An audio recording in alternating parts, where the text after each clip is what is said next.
Morning everybody, Troy from the Do-It-Yourself World and the Off-Grid Project. I am preparing the fiancé visa paperwork. Some more, again, still. What I have to do, I'll show you here a little bit of what's going on. I have to put all my receipts from our visit to prove that we were together. Here's our hotel paperwork and some things that we did together. This was an exhibit we visited and a movie we went to.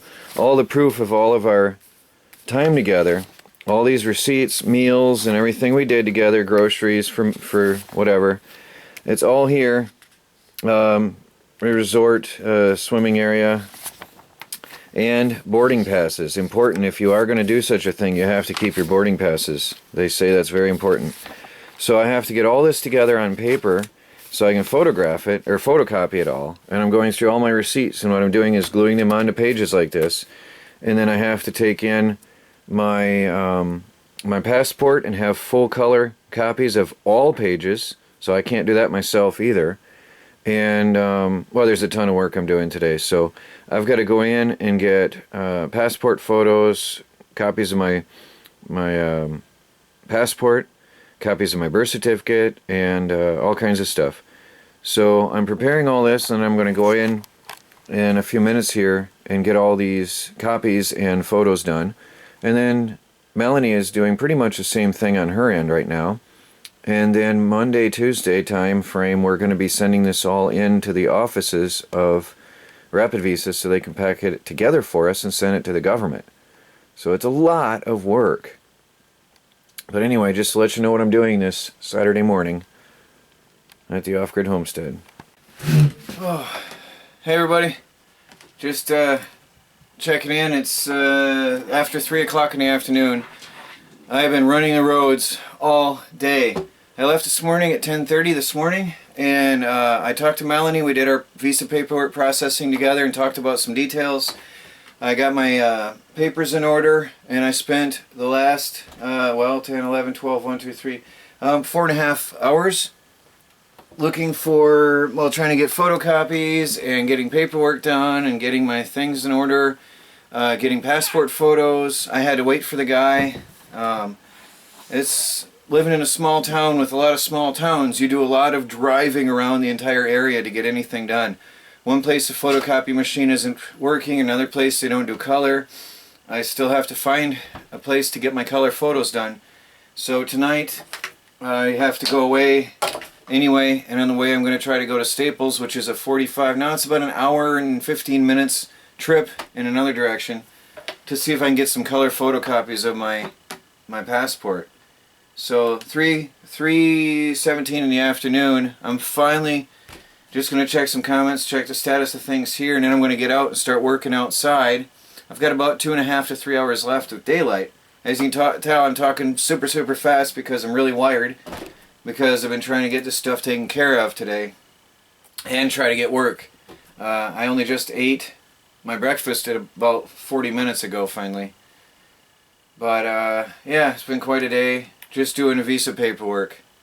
So anyway, hopefully I'll get outside and get some video done. Gonna work on the first flush diverter. So I'm not sure if that video is gonna be on today, or if I'll finish that today. It all depends on how the plumbing goes. I also got a whole mess of plumbing today. Well, I was in town anyway. I got all the fittings for my water tanks. So I've got the part that goes into the water tank. I've got a valve. I've got a quick disconnect coupler.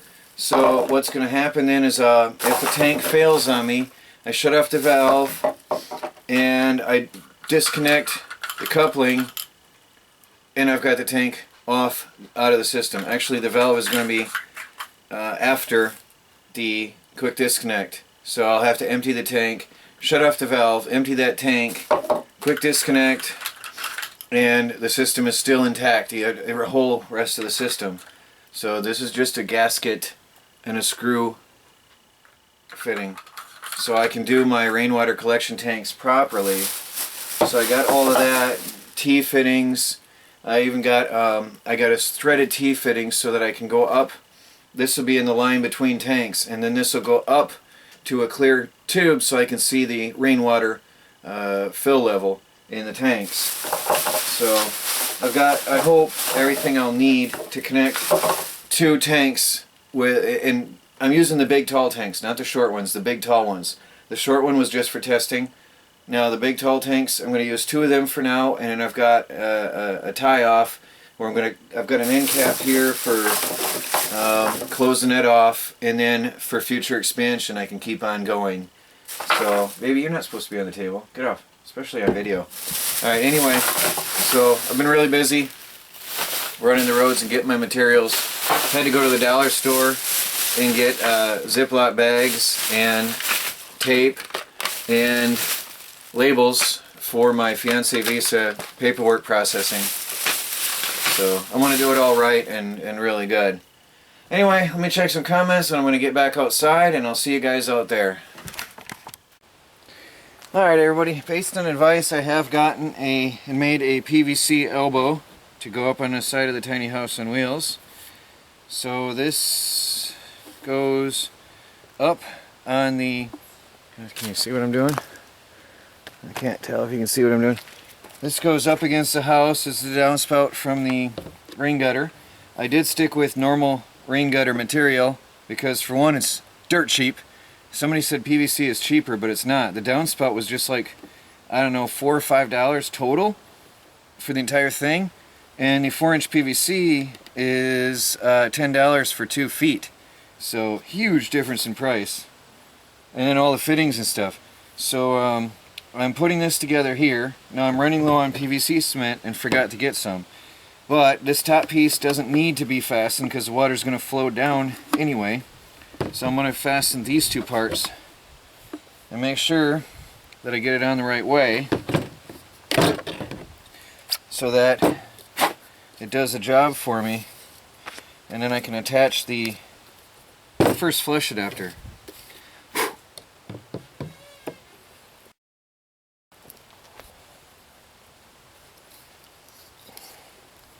I also got, as you can see, some clamps.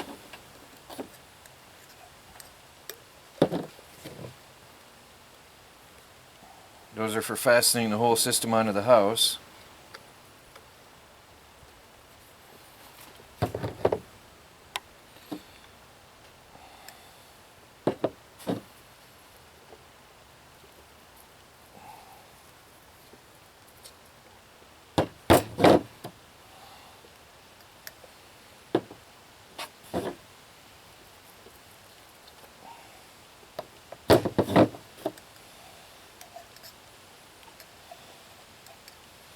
Gotta make sure I get enough goop on here for this, especially over that knob on there. I did not cut off the knobs on this one because this one wasn't as bad.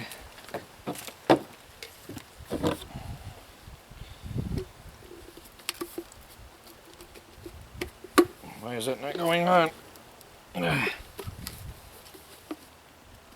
There's no pressing and turning on that one. No, it's not going to leak. It's tight. Okay, that's on. So, on the house, I'm going to double check my fittings so I do not mess this up. But once it's glued, it's done.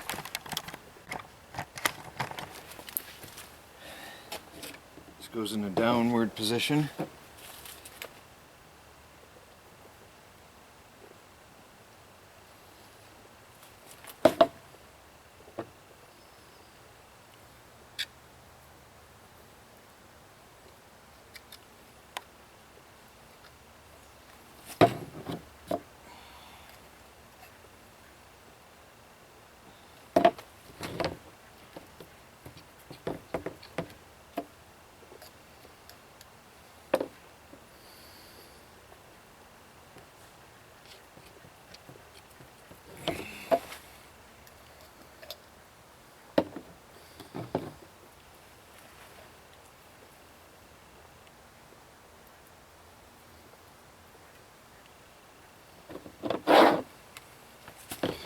On the house and out and down. In, straighten it, double check it.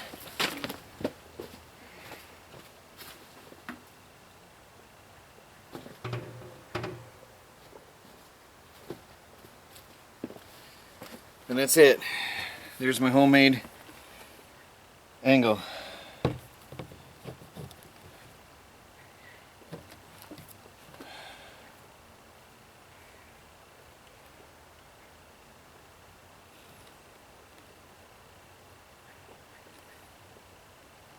There it is, it's set, done, finished. That is not going to move anymore. That is some amazing glue. Really amazing, powerful stuff. Quick. Alright, now I'm going to go mount this onto the side of the house. I've got these clamps. They're adjustable, so hopefully it'll expand big enough to go around this. It's supposed to be a 4-inch pipe, and I'm hoping I can expand it to go around this. And then it's twisted in the wrong way to mount onto the house, so I don't know how they're originally intended to be used, but they don't work for me with that twist. But anyway, I'll figure that out.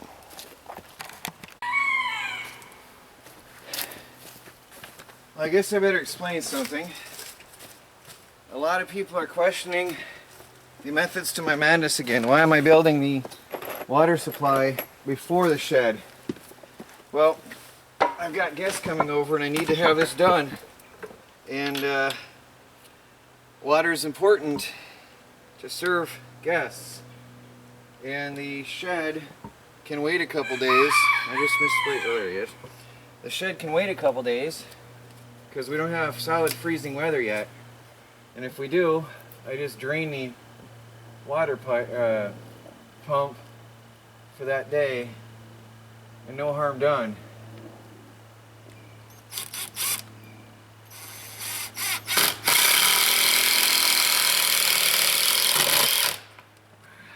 Now what I'm doing right now is I'm setting up a frame to hold the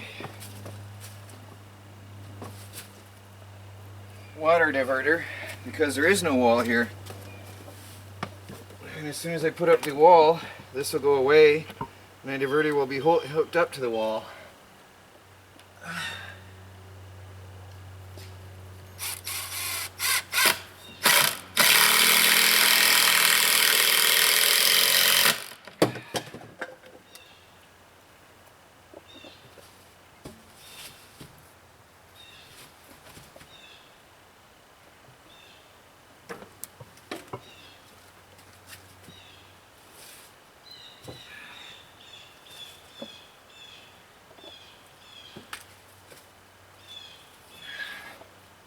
It's going to be a lot of weight on that.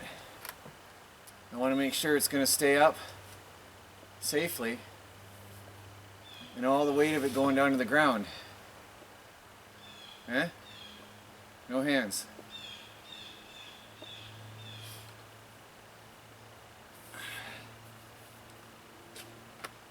When that fills up with water, that's going to be really heavy.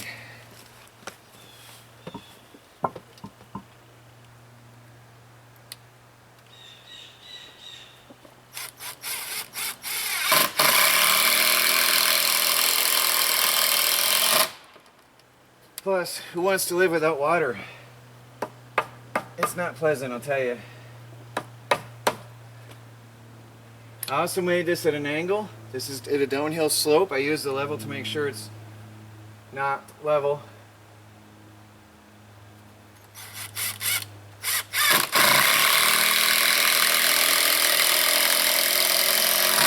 Okay, now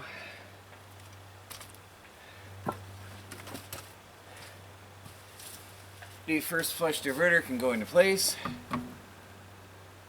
Alright. Now I can connect the spout here. I think I'll have to get a longer piece. Yeah, I'll have to cut a piece to fit. But there's that. This needs to go up. That or this needs to come down. This needs to be up higher.